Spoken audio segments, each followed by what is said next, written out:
While it's not uncommon for TV shows to have bad episodes, not all of them are bad enough to ruin the entire show, but some of them are. It's rare when a TV show has no bad episodes, as even some of the best TV shows of all time do or have entire seasons that don't match the quality of the rest. Usually, a bad episode is just a bump in the road of a TV show, such as Buffy the Vampire Slayer's Be a Bad, and it doesn't affect the rest of it. However, there have been some cases where an episode was so bad that it ruined the entire show, no matter if it was the final episode or there was still more to go after it. Nice to Meet You, Walden Schmidt, 2.5 Men Season 9, Episode 1.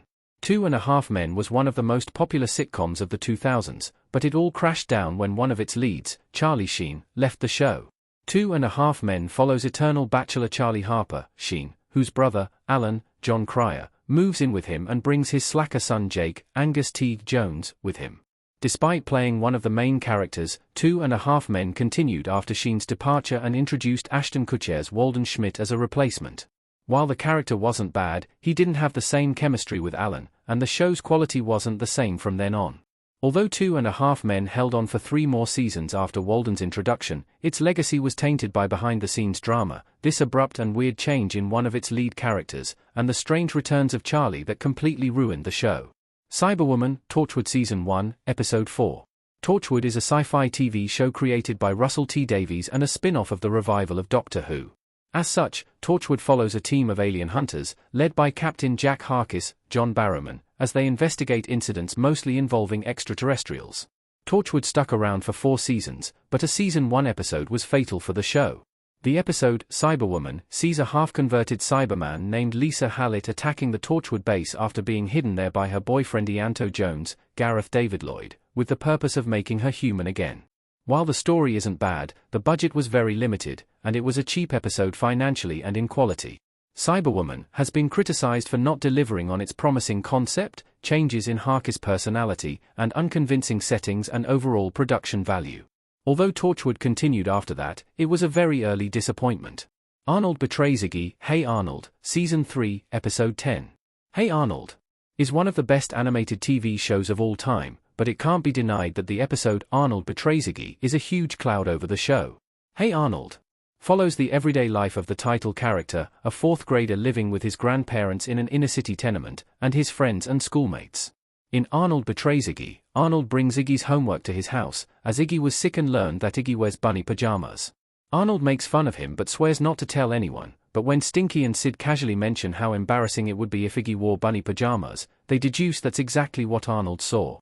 To make it up to him, Arnold does Iggy's chores for a week, but he's still not forgiven until Iggy makes Arnold wear the pajamas in front of the whole neighborhood.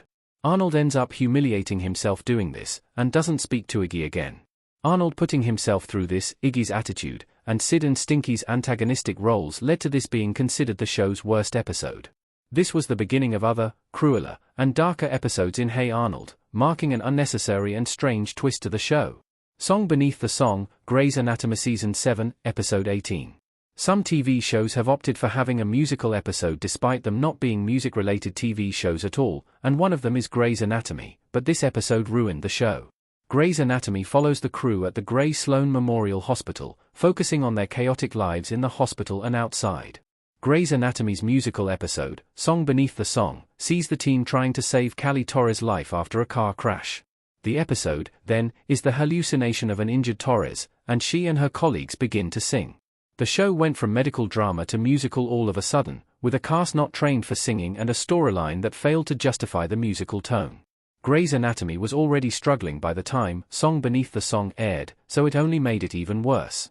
Unfortunately, Grey's Anatomy's problems continue, but so does the show. The Empty Hearse, Sherlock Season 3, Episode 1. The BBC's Sherlock is one of the best modern adaptations of Sherlock Holmes, but it made some huge mistakes in the premiere episode of its 3rd season. Sherlock brought the great detective and company to modern-day London, adapting many of his cases to modern technology and social issues. Sherlock peaked in the final episode of Season 2, and the show declined after that. Season 3's premiere episode, The Empty Hearse, saw Holmes, Benedict Cumberbatch, return from the dead, but the show never answered the most important question, how Holmes faked his death. In addition to that, the episode introduced Mary Morstan, who always felt out of place. This episode also marked a tonal shift in Sherlock, being more comedic, which felt very forced, and making Holmes' skills really hard to believe. Sherlock continued for one more season, and it only got worse. Into the Good Night, Roseanne Season 9, Episodes 23 and 24. Roseanne was one of the most popular TV shows of the 1990s, but it all crashed down in its series finale. Roseanne followed Roseanne Connor, Roseanne Barr, and her family, a working-class one struggling to get by on a limited income. Roseanne was as funny as it was relatable, but its series finale completely ruined the show. At the beginning of the season, the Connors won the lottery, and thus their socio-economic level increased. However, in Into the Good Night, Roseanne reveals this was a dream she came up with in her new career as a writer, so the events of Season 9 never happened.